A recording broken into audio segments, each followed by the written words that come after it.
Hi, Jacob here from Propora.ai. One of the really powerful functions within Propora for us as buyers agents is helping us to select target locations to purchase properties for and to become a local area expert within.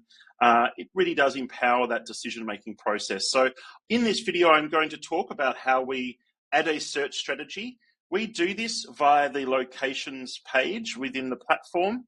There is a lot of data being loaded in this page, a lot of parsing, but it is a very powerful page for us to be able to find those locations. Obviously, if you only invest in the local area to you, buying owner-occupier investment properties there, you might have those suburbs that you buy the majority of your properties pretty fixed. You know them very well. I still would encourage you to come into this tool and to approve them for search. It will really help how you find properties. So at a high level, we update the data for these suburbs across the board every month. I would make it a rule within my business to monitor those suburbs on that monthly basis and then approve or reject any new entrants that meet our criteria. Once you've approved a suburb, it's really important because you're able to then filter properties that are on market in and out of those approved locations. So it really does help our daily property due diligence process, maintaining an accurate list of suburb shortlists. So really quickly, you can see here that every suburb in the country is covered. The last suburb snapshot was on the 1st of September. We've got in this account, it's a fresh account. I obviously haven't got any suburbs approved or rejected, and I haven't vetted any suburbs. So you're able to change which columns you would like to see for the suburbs. So really powerful there in terms of being able to configure what you see as important. And probably the big one here is the R score. So it is a very powerful score that we've pioneered. It's been over around 10 years now, 2015, since we launched the R score. Now, as a buyer's agent, as other buyer's agents who have used the score, we've actually averaged 15% compounding since 2015 for client acquisitions. That's in the first 5 years of ownership. So it's tremendous at finding areas that are set for above average performance in the short to midterm. It's not going to help you find, say, a Toorak or a Potts Point or one of those, luxurious or extremely scarce suburbs with long-term 50-year capital growth projections. It's really good for finding those up-and-coming markets where renters are transitioning to owner-occupiers, helping us to target them whilst we can buy effectively as a buyer's agent and negotiate some great deals for clients, and then set ourselves up for, some really good results for our clients for that 12-month to 3-year up to 5-year period. It's a great conversation that we have after 12 months talking about 20% capital growth. Let's go again. You've got repeat clients, referral business locked in, essentially, when that is the case. So really powerful score. There's a lot of value in having that. We have bought literally thousands of properties on the back of this R score, $1.3 billion worth of acquisitions based on the R score. It points us in the direction of suburbs that are really moving and doing the right thing. So really importantly, we can actually click here and view a full local government area level report for that area for every one of these suburbs. Some really excellent information here. These reports can actually be assigned to a client when they are purchasing, and they are able to view that research report with your branding in their purchase account. So do take the time to log in as a client. You are able to, I'll show you in the next video how to create a contact record. Add one for your personal email, log into that email, see the purchase section, even create a test transaction based on that contact record, and you'll see how there's a beautiful area in that client portal where they're able to track the purchase. You're then able to assign suburb locations to that client, and they're able to view these research reports. So really powerful structure. It's basically automating a huge part of your business, talking through that location selection process with clients. Now, once again, getting back to the monthly process, we want to be walking through each of these new entrants, these new suburbs. I've got it here sorted by the R score, the best at the top. We can see this suburb here in Palmerston has changed from a 90 to 100% R score in the last month. It's really heating up strongly. It's basically as good as it gets. We have a business rule in our buyer's agent business as an example. We don't touch Northern Territory. It doesn't have the population to support it. You may have different rules. If you didn't mind New Northern Territory, this would be on the top of your list. I would then go into this suburb. You can click on these links here to see the map, to see the on-market or to the recently sold properties off realestate.com. I would go through, I'll check them out, I'll get a feel for it, I'll talk to the locals, I would understand the suburb. Then you're able to come in here and decide as a business, are we going to approve this for searching for our clients? So we know that we would like to buy there, but this also tells our staff and different people within the business that we have approved it for purchase as a company, as a policy. Or rejected it. If we select reject, we will just nominate the most relevant reason. Might have lots of new homes being constructed, new low density, rural areas, high density, lots of units, low population, low turnover, might have lots of flood or fire impacts, etc. All these other reasons, obviously. It's good to note those down. This is subjective. It's down to your comfort levels as a business. We do have our own internal approval or rejection lists. If you would like to access those, let us know.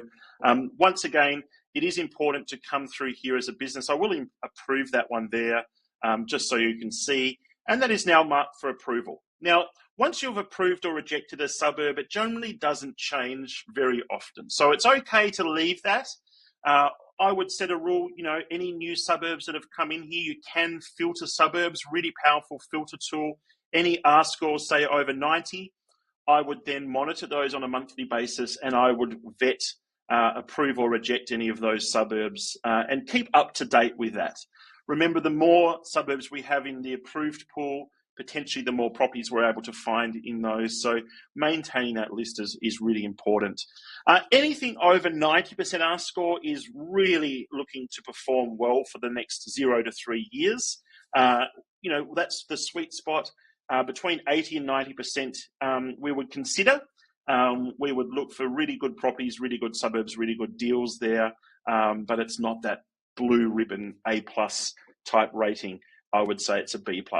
But we'd definitely potentially consider it for our clients, particularly with those tricky briefs. So that's how we're going through that process. You're able to use this tool to research new locations, to monitor what is going on with your current locations and maintain that list of approved and rejected, because you'll see in a moment when we jump down to the property level how important that is.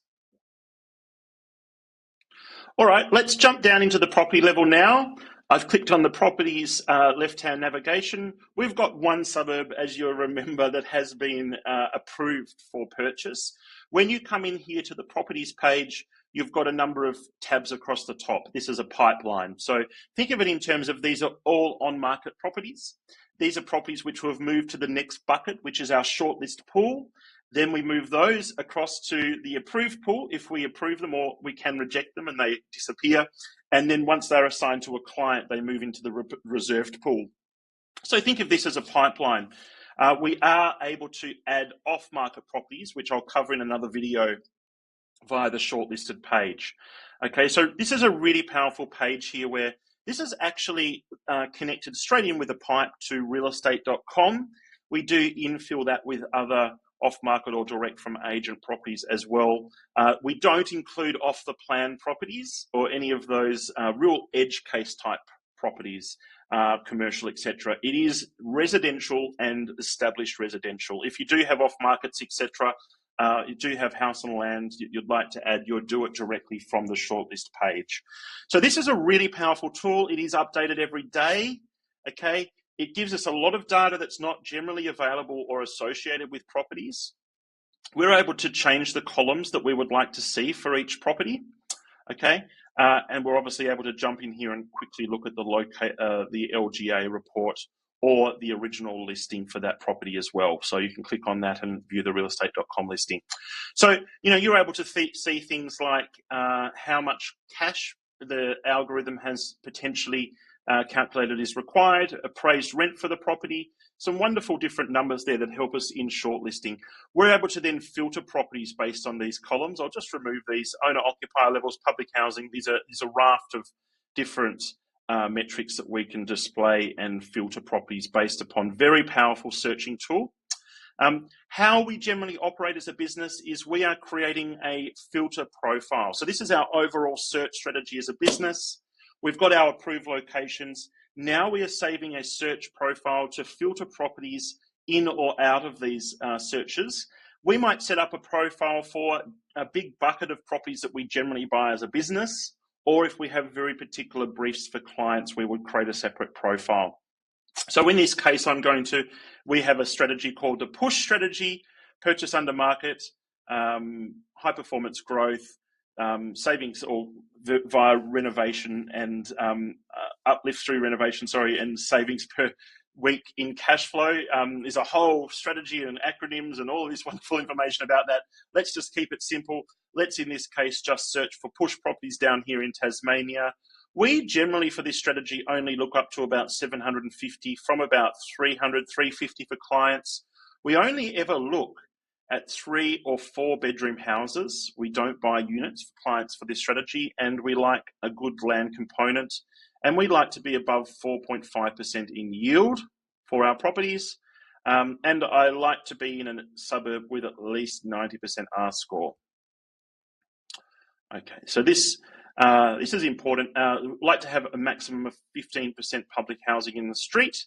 And for this strategy, as an example, we're only looking in Tasmania for houses. All right. So really powerful. I only want to see properties located in our approved suburbs. Really important. So I'm going to save this filter profile. So before I apply it, it's really important to just jump up here and save it. I can then apply that automatically next time. We can see that up here, or we can just hit apply filters. Now, really quickly, that has brought us down to a much more manageable number of properties, and we're able to then come through and appraise and vet those properties based on this new strategy that we have implemented. I would then maintain this list every day. I'll show you how to do that when we jump into the shortlist property video.